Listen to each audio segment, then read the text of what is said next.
आज आपण इथे ना मस्तपैकी कॉर्न कटलेट कसं करायचं ते पाहणार आहोत. तर बाहेर मस्त रिमझिम पाऊस पडत आहे. वातावरण तर तुम्ही पाहतच असाल.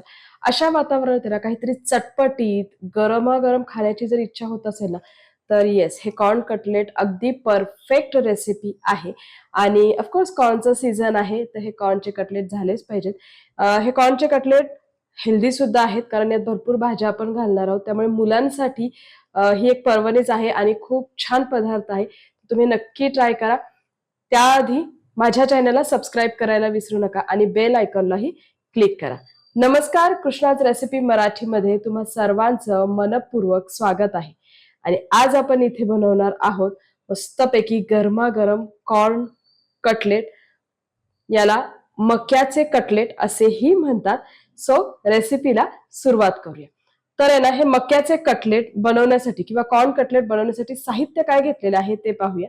साहित्यामध्ये ना मी इथं हे बघा 1 कप भरून आहे ना हे स्वीट कॉर्न जे असतात ना ते घेतलेले आहेत. बेबी कॉर्न नाही, स्वीट कॉर्न घेतलेले. त्याचबरोबर 2 ते 3 बटाटे उकडून मी घेतलेले आहेत. काही भाज्या घेतलेल्या आहेत. त्यामध्ये मी घेतलेले आहे इथे सिमला मिरची, गाजर आणि त्याचबरोबर इथे बारीक चिरलेला कांदा घेतलेला आहे. तुम्ही यामध्ये तुमच्या आवडीच्या कोणत्याही भाज्या घालू शकता. सोबतच ब्रेड क्रम्ब घेतलेले आहेत. त्याचबरोबर कॉर्नफ्लॉवर आहे इथे. त्याचबरोबर मसाल्यांमध्ये काय घेतलेलं आहे पाहूया. त्यामध्ये हळद, धनेपूड, जिरेपूड, लाल मिरची पावडर आणि गरम मसाला अगदी थोडासा, त्याचबरोबर चवीपुरते मीठ. तर आता कॉर्न कटलेट बनवण्यासाठी ना सर्वात आधी हा मका जो आहे ना तो आपल्याला मिक्सरमध्ये ना बारीक वाटून घ्यायचा आहे. तर खूप जास्त बारीक नाही करायचा. पल्स मोडवरती आहे ना हा कॉर्न आहे ना थोडासा जाडसर असा हा मका आपण बारीक करून घेणार आहोत. येस, तर हे बघा इथे मी तुम्हाला दाखवते. इथे हे मिक्सरवरती पल्स मोडवरती मी हे बारीक करून घेतलेलं आहे. तर खूप जास्त नाही, थोडंसं हे जाडसर राहिलं पाहिजे. आता हे आहे ना एका बाउलमध्ये आपण ट्रान्सफर करून घेऊया. आणि त्यानंतर ना त्यामध्ये आपण बाकीचे सगळं साहित्य घालणार आहोत.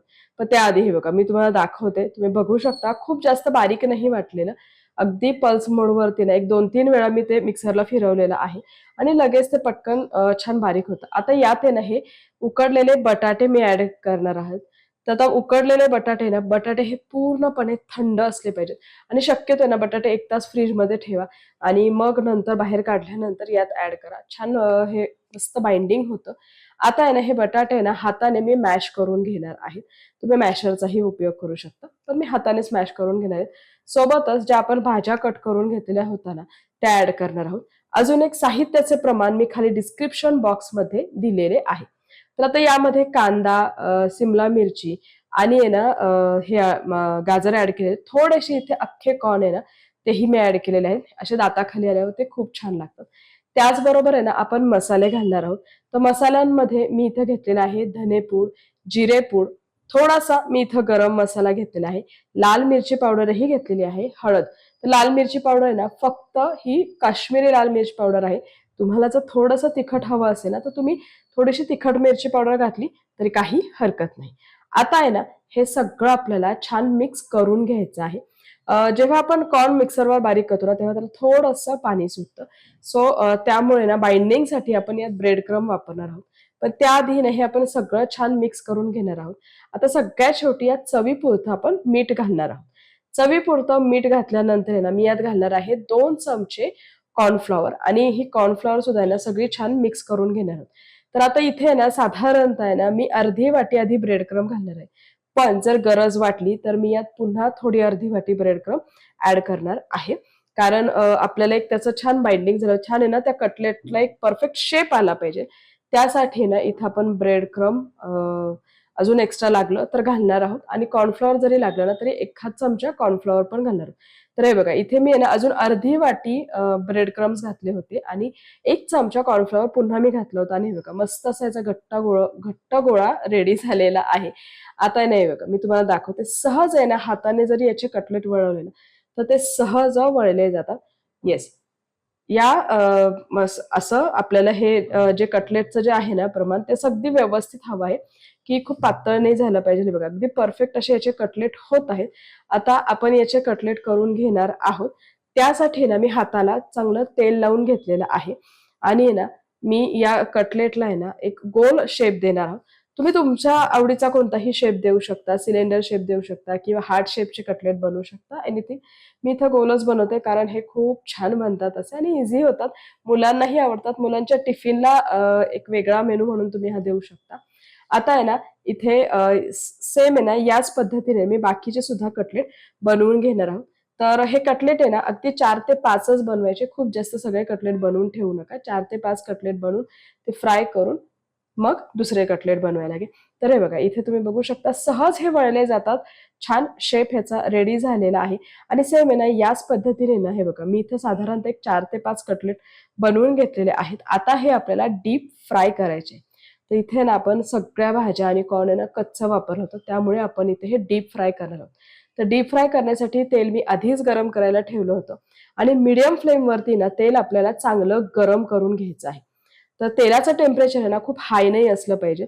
मीडियम फ्लेमवरती तेल चांगलं तापलं गेलं पाहिजे आणि त्यानंतर आहे ना आपण यात एक एक कटलेट सोडणार आहोत आणि हे कटलेट आहे ना जेव्हा आपण कढईत सोडू ना त्यानंतर गॅसची फ्लेम अगदी मंद करायची आहे आणि मंद गॅसवरती ना छान कुरकुरीत कटलेट होईपर्यंत आपण हे चांगले तळून घ्यायचे आहोत. त्याला हलकासा एक ब्राऊन रंग आला पाहिजे. बरं, आता कटलेट जेव्हा आपण तेलात सोडतो ना तेव्हा लगेच ते चमच्याने हलवायचे नाहीत. खालची बाजू छान तळली जाऊ द्या आणि त्यानंतर दुसरी बाजू इथे आपण उलटून घेणार आहोत आणि दुसऱ्या बाजूनेही छान तळून घेणार आहोत. आता कटलेट बनवताना आहे ना, जर हे कटलेट तुम्ही जेव्हा तेलात सोडता ना, तेव्हा तेलाचं टेम्परेचर जर खूप हाय असेल ना, तर काय होईल आतून ते कच्चे राहतील आणि वरून फक्त आहे ना, ते जास्त डार्क कलरचे होतील म्हणजे असे करपल्यासारखे होतील आणि ते चव तेवढी त्याची चांगली लागणार नाही. सो जेव्हा कटलेट आपण तेलात तळतो ना, तेव्हा एक गोष्ट लक्षात ठेवायची, की तेलाचं टेम्परेचर खूप हाय नसलं पाहिजे आणि अगदी मंद गॅसवरती ना हे कटलेट आपल्याला छान तळून घ्यायचे. तर हे बघा, तुम्ही बघू शकता हलकासा याला ब्राऊन रंग आलेला आहे आणि मस्त असे इथे हे कटलेट रेडी झालेले आहेत. ते मी इथं तेलातून एक-एक करून बाजूला काढून घेणार आहे. बरं, आता हे कॉर्न कटलेट बनवताना जर तुम्हाला चीज घालायचं असेल ना, तर तुम्ही आतमध्ये चीजचे क्यूब्स किंवा चीज स्लाइस सुद्धा घालू शकता. छान लागतं. मी शक्यतो चीज घालत नाही कारण आपल्याला हेल्दी फूड बनवायचं आहे. सो त्यासाठी ना मी अगदी भाज्या घालून फक्त हे असे कटलेट बनवते. खूपच सुंदर लागतात. सॉस बरोबर खा किंवा कुठल्याही चटणी बरोबर खा. हे कॉर्न कटलेट छान लागतात आणि ऑफकोर्स आता बाहेर जे वातावरण आहे ना, ह्या वातावरणात जर तुम्हाला काहीतरी असं चटपटीत खाण्याची इच्छा होत असेल ना, तर हे कॉर्न कटलेट तुम्ही नक्की बनवा. आणि हे बघा इथं मस्तपैकी असे हे कॉर्न कटलेट बनवून रेडी झालेले आहेत. ते मी सर्व्ह केलेले आहेत. सोबतच मी इथं सॉस दिलेला आहे. सॉस बरोबर हे कॉर्न कटलेट खूपच सुंदर लागतात. तर तुम्ही नक्की एकदा ही रेसिपी ट्राय करा आणि मला कमेंट बॉक्समध्येही कळवा, की माझी ही रेसिपी तुम्हाला कशी वाटली. त्याचबरोबर आहे ना, जर मी मगाशीही म्हटलं, माझ्या चॅनलला सबस्क्राईब केलं नसेल, तर प्लीज सबस्क्राईब करा, शेअर करा आणि लाईक करा. आणि पुन्हा एकदा आहे ना, अशाच मस्त आणि वेगवेगळ्या रेसिपीसाठी आहे ना, आपण परत भेटणार आहोत. पण त्याआधी खात रहा, आनंदी रहा आणि सेफ रहा. धन्यवाद.